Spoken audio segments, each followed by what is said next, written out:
Good morning. It is my belief that we are not entirely crooked here. Thank you for being with me. I continue with chapter 10 from Red Dirt Roots Music, born in Oklahoma, raised in Texas, at home anywhere, by Josh Crutchmer. Page 88. Chapter 10. January 27, 2001 is the name of the chapter. A college dive bar designed from top to bottom as a home for college music sat shy of capacity 2 hours before its one in, one out fate for the night was sealed, but all the seats were taken. In a party town like Stillwater, Oklahoma, 7 p.m. on a Saturday night in January is early. And this dive bar longer than it was wide, with wooden booths lining the left side, wooden picnic tables on the concrete floor in the middle, and a saddle-lined beer-only bar on the right side. Had its earlies.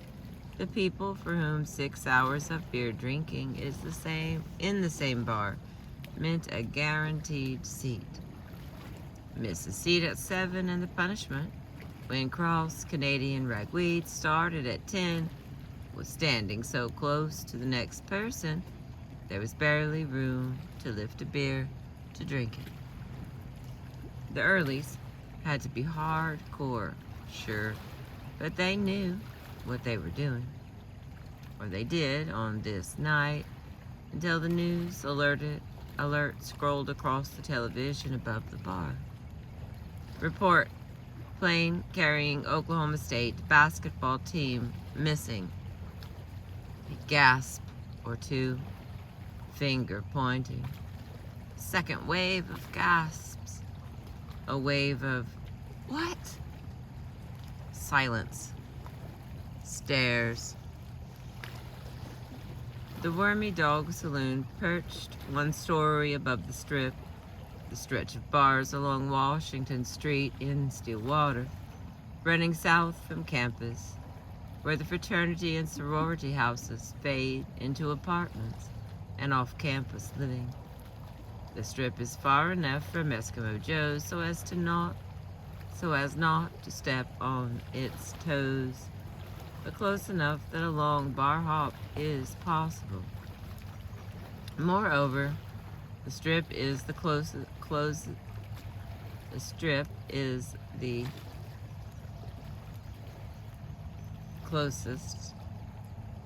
off-campus entertainment district to the residence halls. In 2001, the Wormy Dog was the northernmost bar on the Strip. Okay, it's early in the morning, people. I'm doing my best. I'm like fighting my own tongue here. And I'm warming up with coffee. Thanks for being with me. I appreciate you. If you can look at the water, there's all these little fish doing little, I refer to it like a peekaboo. They pop up and then they eyeball and then they slither back down. It's real fast. I don't know what they're doing. I'm pretty sure it's not the same one. I think it's a bunch of different fish doing the same thing. But if you can get a chance to see them popping out of that water, it is very, very cute. It's so cute. Got turtles. There'd be a snake. There's some human activity to the right and to the left that you cannot see, but you can take my word for it. There are people here fishing. This is the place to fish. I mean, it's a place to get seen by fish. How about that? Okay, back to my first thing in the morning. All right, here we go. The last line on page 88. In 2001, the Wormy Dog was the northernmost bar on the Strip. and closest to campus. The gateway to a 3-block stretch of facades with names like Willie's, the Copper Penny, J.R. Murphy's, and Mike's College Bar. Each had its own vibe. It just happened that the Dog was the red dirt venue. On Saturday nights during the school year, every bar on the Strip dabbled with its 200-ish capacity, the clientele varying with the vibe. They were all doing just that when the sun went down on January 27th of 2001. By the end of the night, they were all backdrops to the same heartbreak.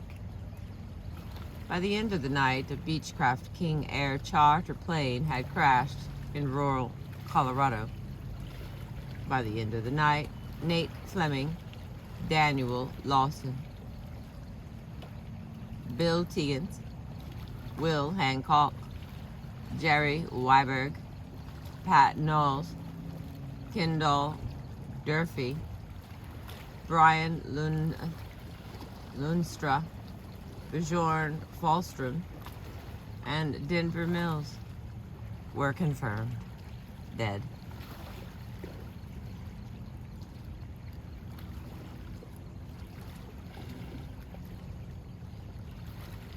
Two Oklahoma State basketball players, the Oklahoma State radio play-by-play voice, the lead media relations director, 4 members of the basketball program, and 2 crew members, all dead.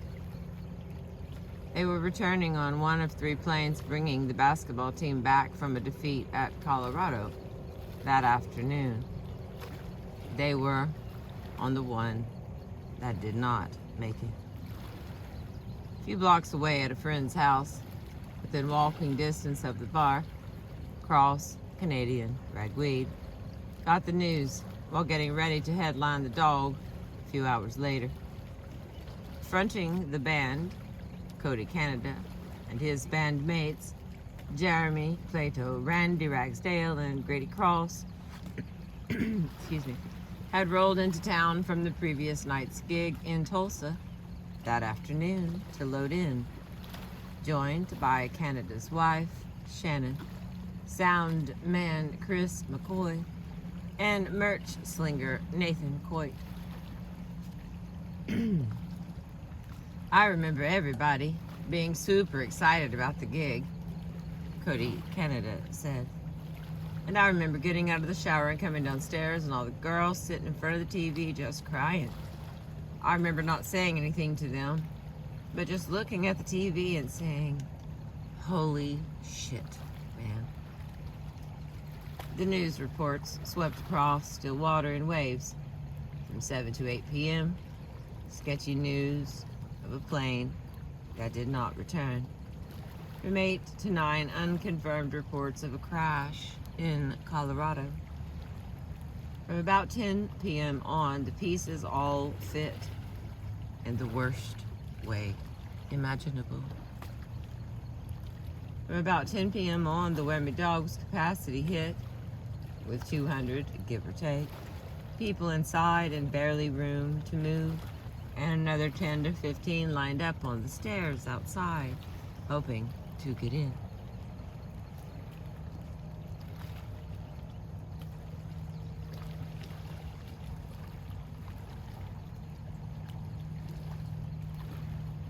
From about 10 p.m. on, Ragweed had a gig to play. We were kids, man, Cody said. We were 21, but not by much. And for this, we were kids. Bars across campus were no longer party rooms. The frat houses and apartments were no longer pre-game spots. To a great many in Stillwater, students or otherwise, the place they ran to that night became their support and their comfort. As band leader and the one on the microphone, Cody Canada was about to become the voice of support to the Whammy Dog, and the Whammy Dog was about to become the image of comfort to him. Next category. Stony says you have my hat. The 2000 through 2001 school year was my senior year at OSU. I was sports editor of the Eau Collegian, the campus paper, and I had a part-time job in the sports department at the Daily Oklahoman, the newspaper in Oklahoma City, 60 miles south of Stillwater. In the fall of 2000, I had 2 goals for my time as a sports editor. I wanted to take a trip with the varsity team, and I wanted to visit Colorado. My chance to take a trip with the varsity arose in September of that year. It was a tradition for members of the athletic department to invite a member of the campus paper to ride with the team to an away football game. My invitation came from a late September football game in Austin, where the Texas Longhorns eventually ended up dominating the Cowboys 42-7. But when I got the invitation 2 weeks before the game, I was in. On the On the Tuesday before the game, I stumbled up to the Wormy Dog Saloon for an acoustic show by Cody Canada. I had never met him, although I had spent most of the summer working ragweed lyrics into my sports columns at the old collie. It was summer. Whatever.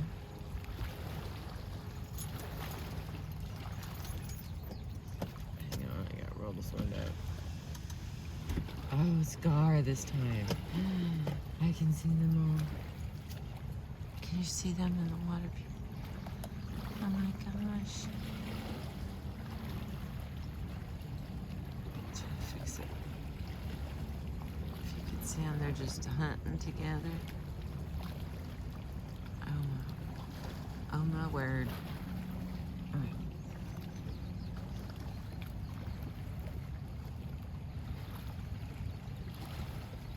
Okay, where the hell was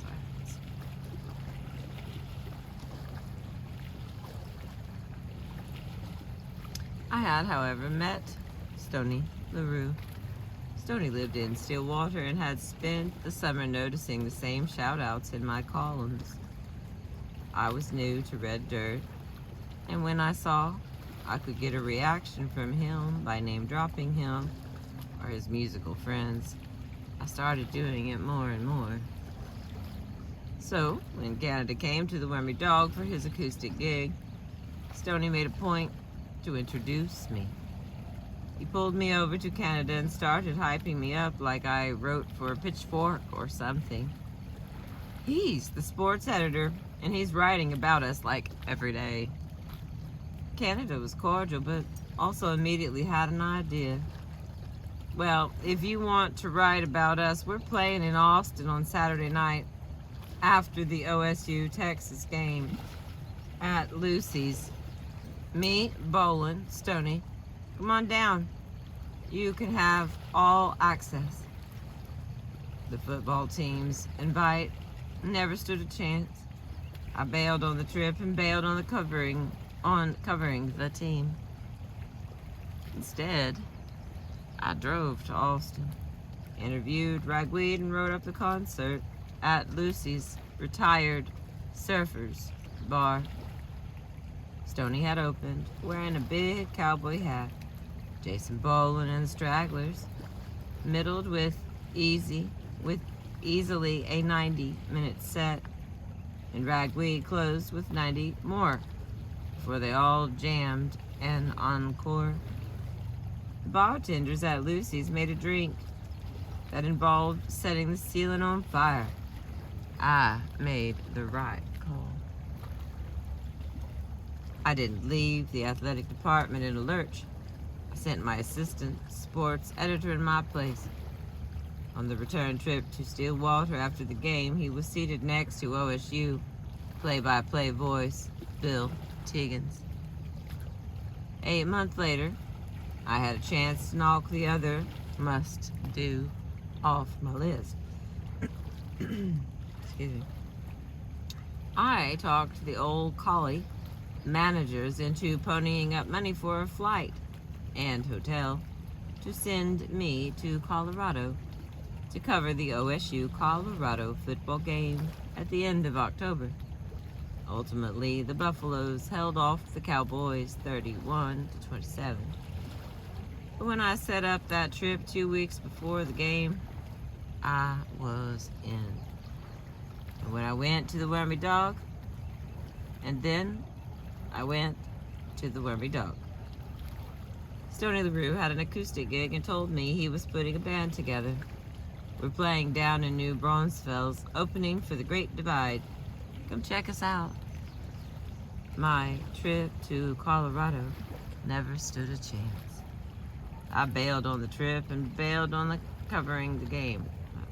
Wait, deja vu? Did I already read that? Alright, did you do the same thing twice? I drove 8 hours to New Braunfels to a dance hall called Sanger Holly and watched Stoney's first gig with his very short-lived first band. He called it Gypsy Steel. The name and band didn't take. When it was over, he called me backstage and introduced me to Mike McClure, lead singer of The Great Divide. You want to write an article? Once again, I had made the right call.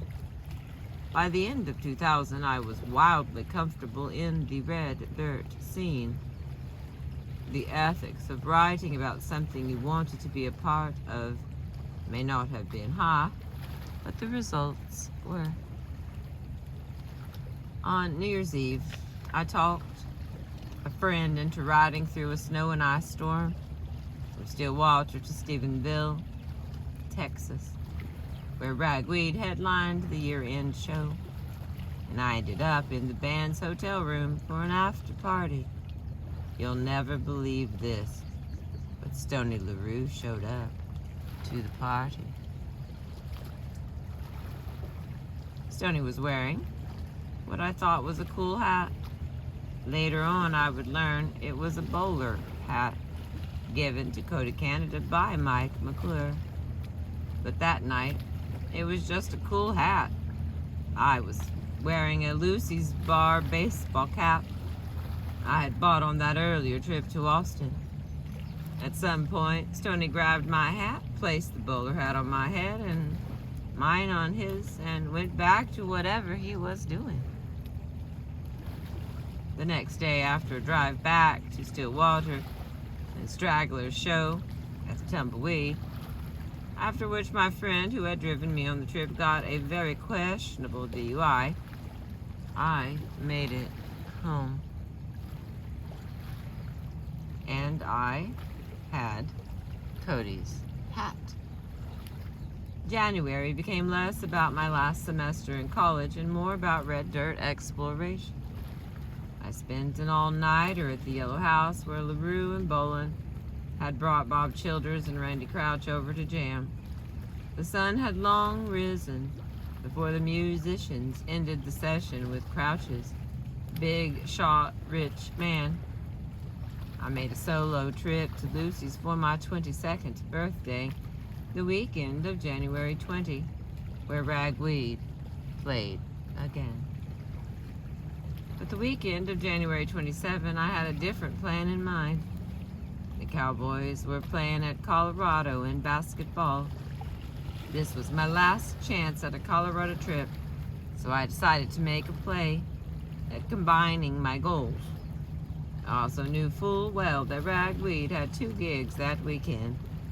Friday night in Tulsa at Steamroller Blues, and Saturday in Stillwater. But I decided I could suck it up and miss one weekend of music.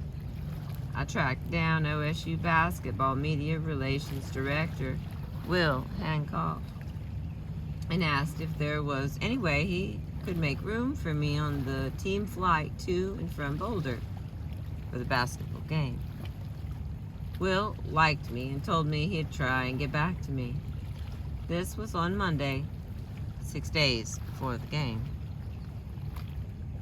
Wondering where I went and who I saw on Monday night? Yeah, you already know. I walked into the Wormy Dog, where Stoney always played acoustic on Mondays, wearing the bowler hat from New Year's Eve. I hadn't known what to make of it, so I had taken a piece of masking tape and labeled it Thinking Cap. Whatever, it was funny. As soon as he saw me, Stoney pointed at me like I had carried the Mona Lisa itself into the bar. "That's Cody Canada's hat." That was the entire conversation, though. It didn't lead anywhere. Stoney played, I listened, I went home. I threw the hat in the corner. Next morning, on my way out the door for class, my phone rang. And Cody on the other end. "Hey man, Stoney says you have my hat. McClure gave me that hat, so give it back." "Oh, yeah, it's right here. I'll get it to you. You coming to the show this weekend?" Remember that January was less about college and more about music. The Red Dirt heir apparent was personally requesting my presence. Another Colorado trip never stood a chance. Obviously, I was going to bail on the trip and bail on covering the game. So I said, "Well, I am supposed to be gone for work, but ragweed shows are probably more fun. But help me with a reason. I won't sound lame." "Well, we'll put you on the guest list. If you want to review the shows or write us up, go for it." I told Cody I'd see him Friday, and I ran into Will Hancock at basketball practice that afternoon and told him not to bother trying to bring me along to Colorado. Like the other 2 times, I ended that conversation confident I was doing the right thing.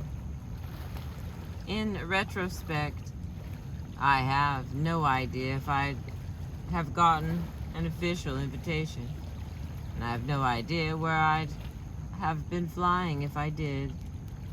But the traveling media were on the plane that crashed. In the week following the crash, I definitely gave more interviews with a thankful to be alive tone than I would give now. Hell, today I probably wouldn't have even gone public at all. But at the time we were young. And as I would learn, many people in my circles did indeed think I was on the plane that had crashed.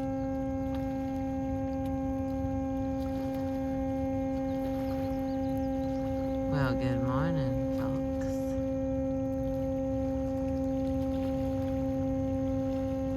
That's the fish alarm. It's like, get up, fish. It's time to bathe. I didn't think it'd be that loud down here. It feels pretty loud.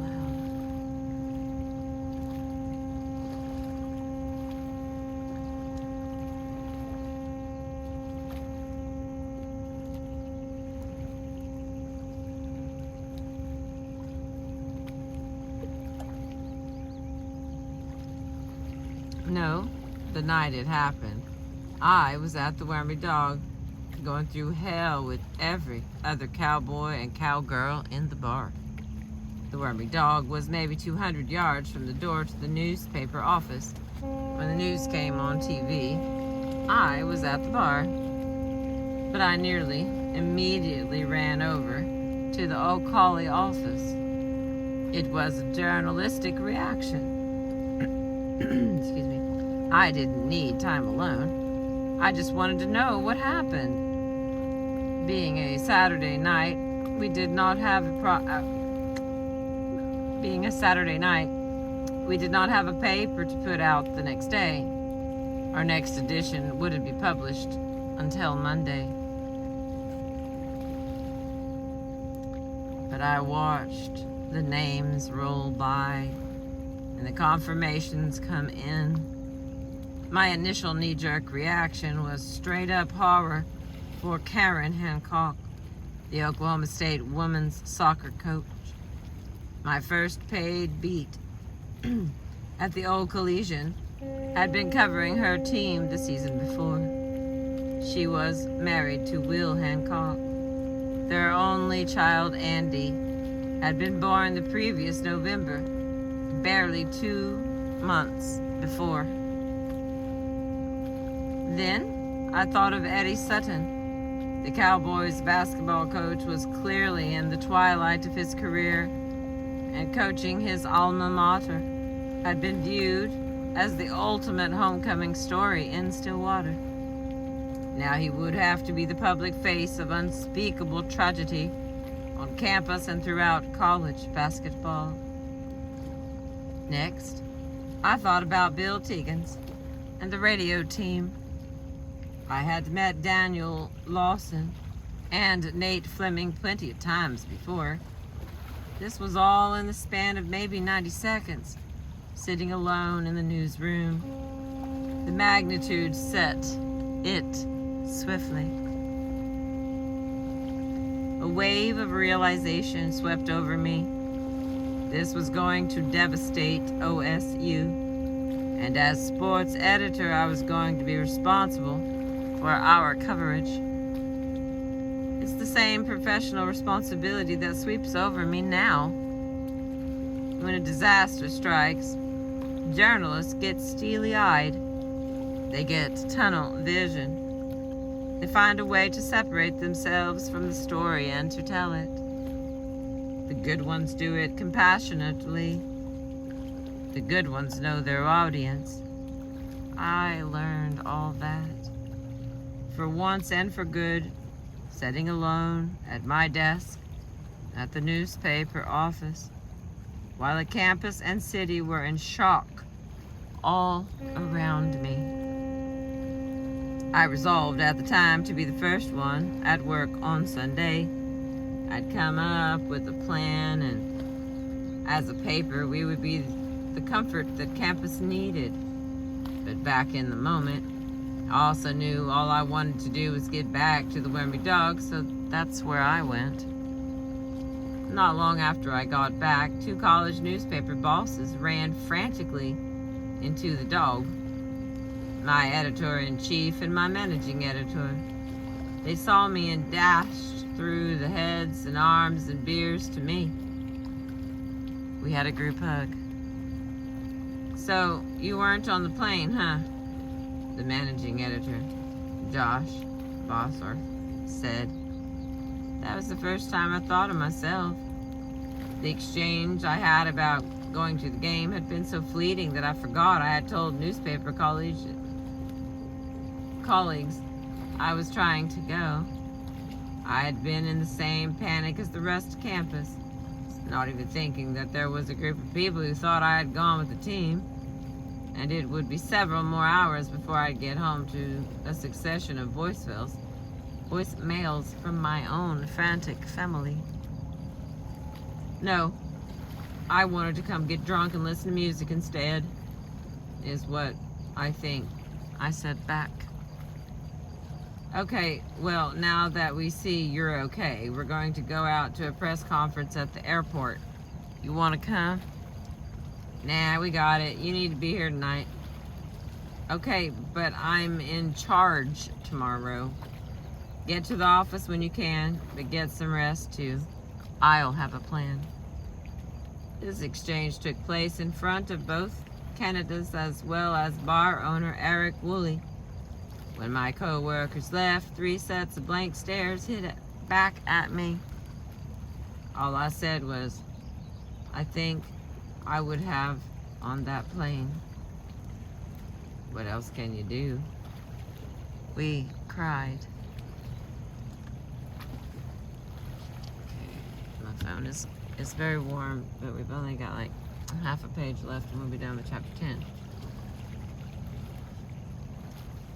So, Lord willing, we're gonna get this done. The last part of this chapter, we're gonna play At 10 p.m., the band's original start time, Cross Canadian Ragweed, did not take the stage. Right about that time, the bar televisions carried news coverage of a hastily assembled news conference about the crash. The 10 deaths were confirmed by authorities. There would be other news conferences the next day with updates. Beer glasses did not clink. The news conference gasps and incredibly vivid, stick in your memories forever sobs were all anyone heard. When it was over, Cody Canada walked up to the microphone and said, "Hey, what do you want us to do? We're gonna play if that's okay." The wormy dog erupted. For everybody in that bar, that was the second that grief and community met. This was bad, but we were going to make it through it together, and it was going to take all of us. I've said it 1,000 times. Without the city of Stillwater, I wouldn't have anything, Cody said, recalling that night. Ragweed wouldn't have done what we did. I wouldn't have met Shannon or McClure, known about the farm. That was where I learned to do it right, to be a man. When I looked out in that crowd, I saw everybody struggling. Nothing like that had ever happened there or to them. I felt like, in that moment, we had to do it for them. What it is that we do. We play music.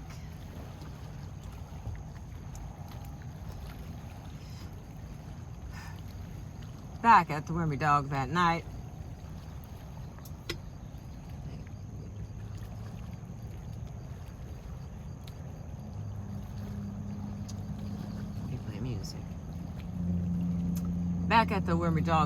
Ragweed ultimately did play. It was not a real set. There would be a stretch of songs followed by longer breaks to turn the television back up. The breaks were for hugs and tears throughout the room. The music was a reset for everyone until the next need for a break hit. At the end of the night, Wooly grabbed the microphone and said, "We're going to get every musician we can back up here as soon as we can. There's going to be a concert, and we're going to give every penny we raise to these families. Is that okay?" Again, the Wormy Dog erupted. By the next day, with Wooly promising the venue,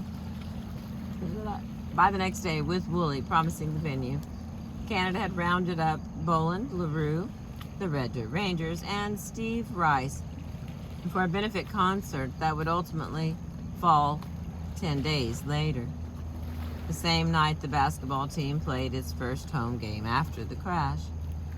It became a defining moment both for the grieving crowd at the Wormy Dog and for Canada's career.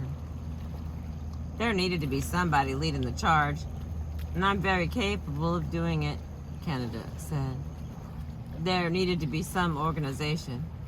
I remember John Cooper of the Red Dirt Rangers, who I look up to, looking at me and asking me, "What are we going to do, man?" And it was instant. We're going to do this right here. We're going to play music, and we're going to help heal our community the best we can. Canada wrote, on a cloud the next week. You know me and my sports. I'm not a sports guy, he said about that song, but I'm an OSU guy. Bolin and I had just gotten to meet and hang out and have a beer with Tegan's. And man, he was a celebrity. The voice of the Cowboys. Hearing him on the radio, he could get me excited. That was back in the day when I was just writing songs that fast. And it goes back to my style of writing with guts. And I felt like I owed him. That's what On a Cloud was about.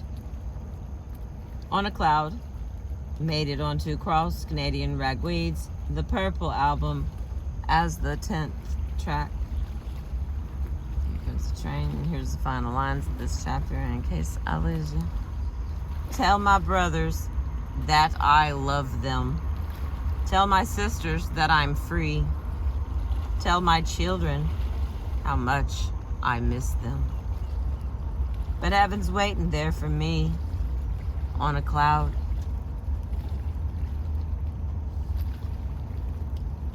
And that is the end of chapter 10, my loves.